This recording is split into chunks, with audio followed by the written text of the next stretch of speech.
tonight's show, we did, as I said earlier, we heard a lot of different pianists, which was a lot of fun. And it was tricky for me to lay out the etudes because they were so short. I mean, they're just, they're 2 minutes long, if they're 2 minutes long.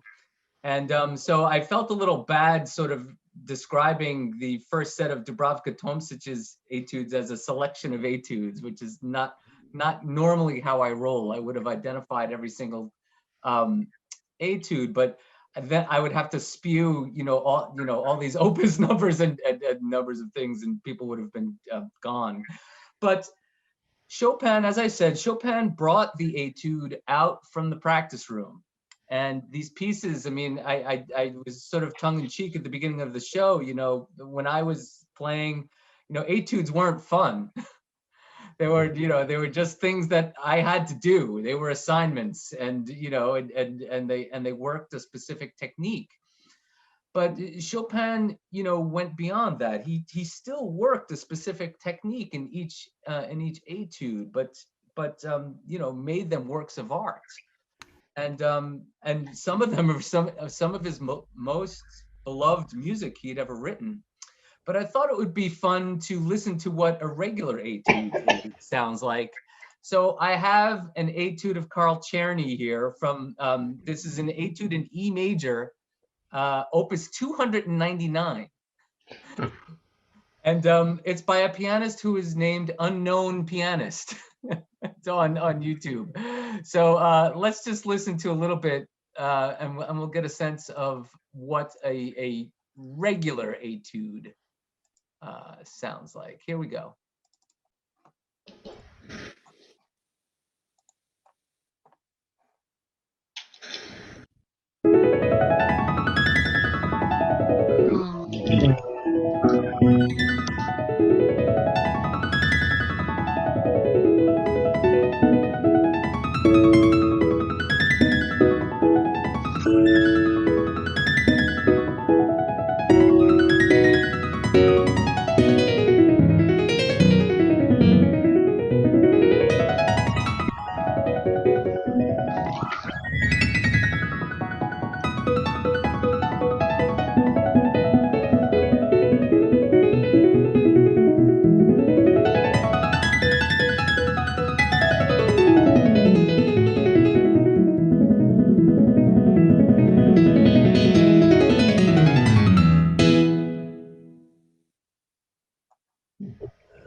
So not exactly thrilling. Every lesson started with Czerny, as I recall. Every piano lesson. We had to practice that. They're still utilized today. They're still utilized today. But as far as a work of music, he's working basically scales in the right hand and occasionally in the left hand. Mm-hmm. So that was what an etude was. Before Chopin sort of said that he said, "Oh, I've written it in my own manner." And so we listened to, I guess, I don't know, about 12 of the etudes, ending with the very, very famous revolutionary etude with Fima Bronfman. But, we listened to one, the waterfall, there's one, the Aeolian harp, the guitar, and they all work different techniques. Like the waterfall does arpeggios and finger stretches. The guitar has arpeggios and stretching the furthest stretch of a 12th in the guitar etude, which is very difficult. But he's working these techniques, but the music is interesting enough that you're not really caring about what technique he's working, right? I mean, you're not paying attention really to what the point, let's say, the technical point of each etude is, because they're just so darn charming, these etudes. They're wonderful. They're wonderful. But I wanted to play one etude from Opus 10, the Opus 10 number 5, and I want you to guess the technique, okay, that Chopin is working. What aspect of piano playing is he working? And I have a performance here from the Canadian pianist Louis Lortie. So here we go. This is the Opus 10 number 5. And let me see if I can get there. Here we go.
So if you know which etude this is, refrain, please refrain.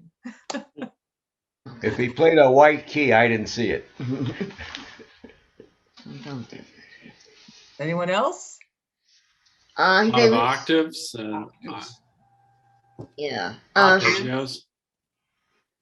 Yeah. Strengthening the right pinky and last 3 digits.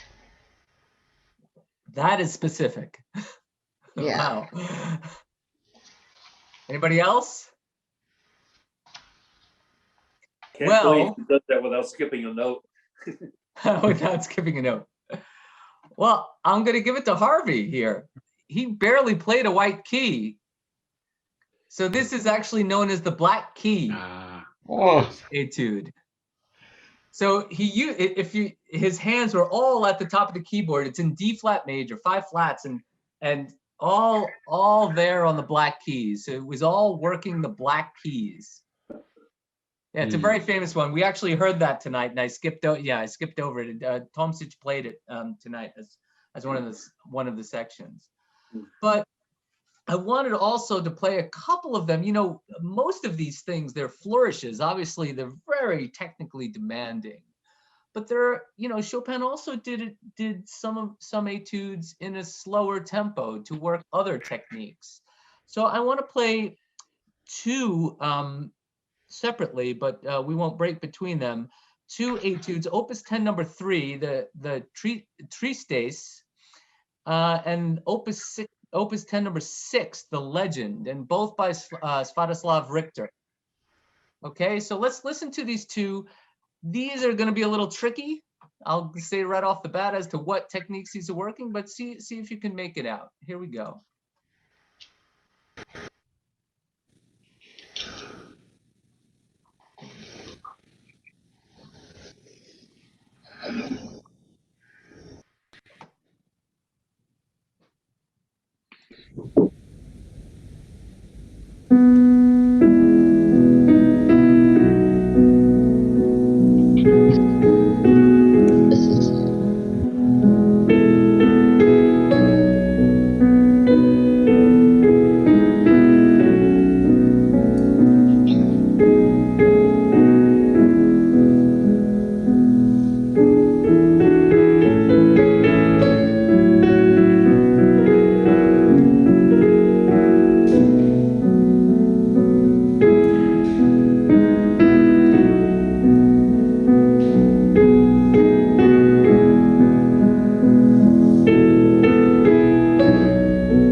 Okay. And now for number 6, Legend.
First, what did you think about Richter's interpretation here? Beautiful. It's amazing how one called Tristesse is actually in the major. Yes. Indeed. Mhm. Great Yes, that's observation. right. Sadness. The combination of very romantic performance of romantic music. So it was maybe I prefer a little bit more reserved performance of the more modern, but it was beautiful in its way. I was struck by the fact that the hall was so empty. Did you notice that? Yes. I think that was filmed in St. Petersburg. Could be the weather. You I never think it know. said London, didn't it? Oh, was it London? It's possible. Yeah. London, 1989. Interesting. Yeah, it's amazing because I mean, by that, you know, he was such a legend, so to speak. You know, Richter is overlooked, I think. You know, you always hear Horowitz. You know, Richter, I think, is often overlooked in the 20th century. I know he was quite I don't want to say that he was unknown by any stretch of the imagination, but when one speaks of the great pianists of the 20th century, Richter should be way up there. Way up there. Yeah. Really, really interesting and wonderful artist. And now for the million-dollar question, which is almost impossible, but I'll ask anyway because that's how I roll. But what's the technique? Both of these etudes share the same technical challenges. Maintaining the melody in the upper part of the right hand while providing accompaniment with other fingers of the same hand. Boom. Delaney. Boo. Wow. Right on the money. Very Occasionally the good. thumbs were idle. Very good. So simultaneously playing melody and accompaniment in one hand. Mm-hmm. Yeah. And that is the technique that Chopin was working. And Right. perhaps only a pianist may Mhm. come to that conclusion. But yes, very well done, Delaney. So he's emphasizing the fact, and this is, you know, these techniques, people don't often speak about what separates the good pianist from the great pianist. And I will say the number one thing is voicing. Mhm. Mhm. And hearing the melodies that are brought out within the texture of the keyboard is very, very important. And I think it's something that draws me to someone like Blehash and his playing, because his voicing is unusual. He brings things out that I've never heard before. Mm. And that's what this is. It's emphasizing a finger that can focus on a melody while doing lighter accompaniment in the same hand. It's a very, very, very subtle and important technique for any pianist to play. And it's interesting. You should always listen for it because there's, you know, you always, you know, the golden rule of melody is that the melody should stand out more than the accompaniment. And sometimes you hear in pianists where it gets a little muddy because they're not unable to voice the melody properly. Mhm. And you hear everything sort of the same volume, for lack of a better word, emphasis. So in your listening, you should be, when especially with pianists, listen to the voicing, listen to what they're doing and the color, listen to the melody and the color that the pianist is providing around the melody. And you see the great you know, the technique that it requires, but also the commitment to that sort of playing that really, for me, separates the good pianist from the very great pianists. It's very interesting because I have, it's very useful. Yeah. Because in listening to the show tonight, I mean, all the pianists were fantastic, but I wasn't listening for that specifically. So I couldn't tell you the difference between Blehash really and Tomsik. I mean, she had, I mean, it's just, it's training. I need something to learn to listen for. I tell you this just as a point of reference for listening. It's just listening differently. Mm-hmm. And knowing that you're listening for such things. And it opens you up. Thanks. And you hear, you know, you really focus your ear on melody and then the surrounding tones around the melody. And it changes the whole performance for you and the whole, you know, listening experience. Yeah. It was a running joke with me, you know, what's the difference between like a good and a great flute player? Like it's, you know, it's just very, very hard with an instrument like flute. And the same with piano, because piano is a percussive instrument.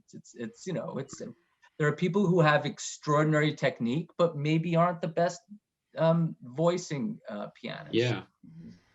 People who can play a million notes a minute, but maybe can't play legato and play phrasing.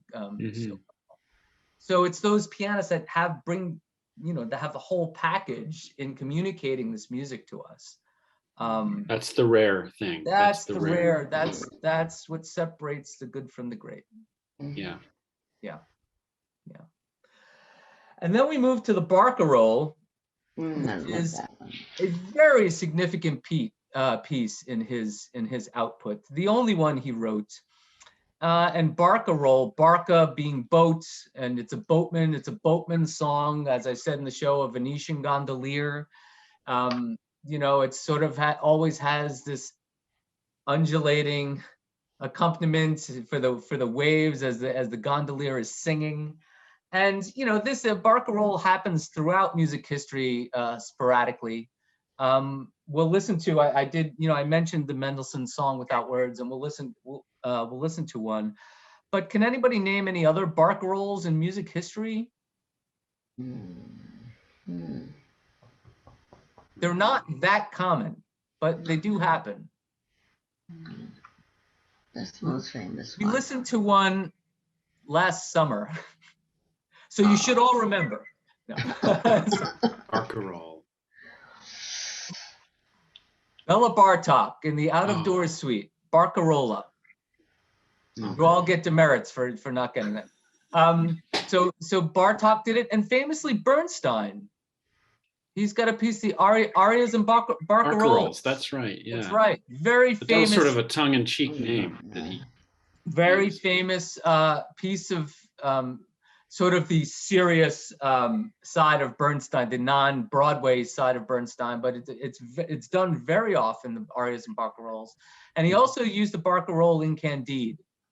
It's a King's aria. It's a barcarolle, but yeah.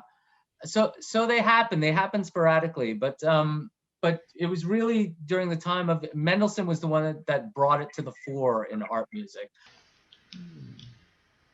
It's quite soft, I apologize, but you hear the undulating accompaniments that are the waves in the canal. And usually the barcarolles are in 8/time, the 12/8, 6/8 time. So you have these, these triplets that are beneath it, like the water ebbing and flowing. And then we close the show with a bang with the Heroic Polonaise, one of the most famous and just glorious of Chopin's output, the Heroic Polonaise. And as I had said on the show, the moniker comes from George Sand herself, and this was after he had passed. The quote was from 1840, that they used this as a call for the revolutions in Europe in 1848. Sorry, but here we are with this is one of we've said that Chopin can be sort of sad and sullen and a little, have a tinge of darkness and everything. But this Polonaise is boom. I mean, it's just muscular. It's just full of pomp and just very, very majestic the whole way through. Even in the contrary, in the contrasting section, I mean, it's still, there's an energy. Bum, ba-dum, ba-dum, bum, bum, ba-dum, ba-dum. It's very, very, there's just a lot of pomp and circumstance to this Polonaise. And what did we think of Bleich's playing? A little dramatic. On par as usual with him. So yeah, I mean, it's a really, really great performance. I think that one was from his last performance with us. Yeah, pretty recent. Yeah, he was supposed to be here this year. So and I'm happy to report he'll be here next year. But it's really, really fantastic. And it's, it's hard to not end an evening, a month-long program of Chopin or any concert program with that piece if you're playing Chopin. I mean, it's just such a great sort of punctuation to anything, actually, to any program, Chopin or not. So really, really wonderful piece. But I wanted to play, we referred to in the last show that the Tragic Polonaise as being the first of the 3 grand Polonaises, and the Heroic Polonaise is one of them, is the other one. But I wanted to play the third, which is the C minor Polonaise in Opus 40. And I have a performance again by Bleich, and this is from the same performance that I had attended at the Green Space in New York when he won the Gilmore Award. So here is Raphael Bleich performing the C minor Polonaise Opus 40 of Chopin. Here we go.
What'd you think? That was great.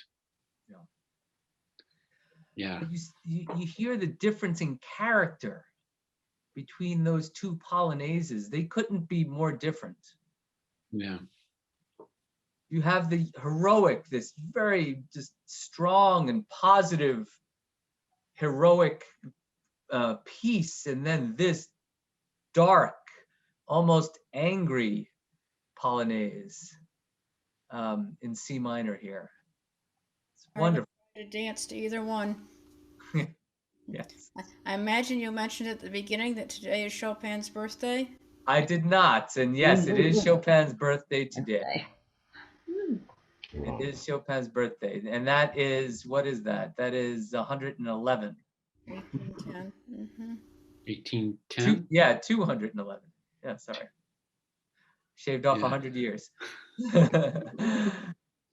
Mhm. But you know, he again, you know, as we continue with you know, we started with Liszt on this journey and the virtuosi of the time, and Chopin, and they were contemporaries, and these remarkable musicians, these performers, who then composed these enduring masterpieces for all of us, and we listened to them with as much awe as their contemporaries listened to the music. Mhm. It's fantastic. It's really fantastic. You know, Chopin is he just holds a special place, doesn't he? I mean, we talked, David had mentioned it, you know, about him being an iconoclast. There's not really anything like Chopin, that flavor.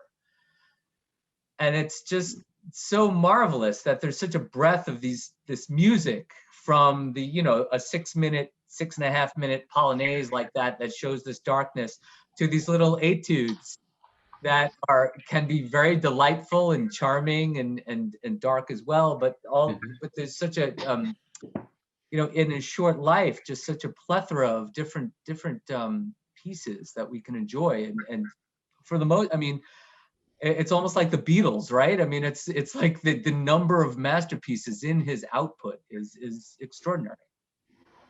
Really, really extraordinary. You can hear new things every time, and it's just wonderful. Yeah. Yeah. Any other thoughts about Mr. Chopin?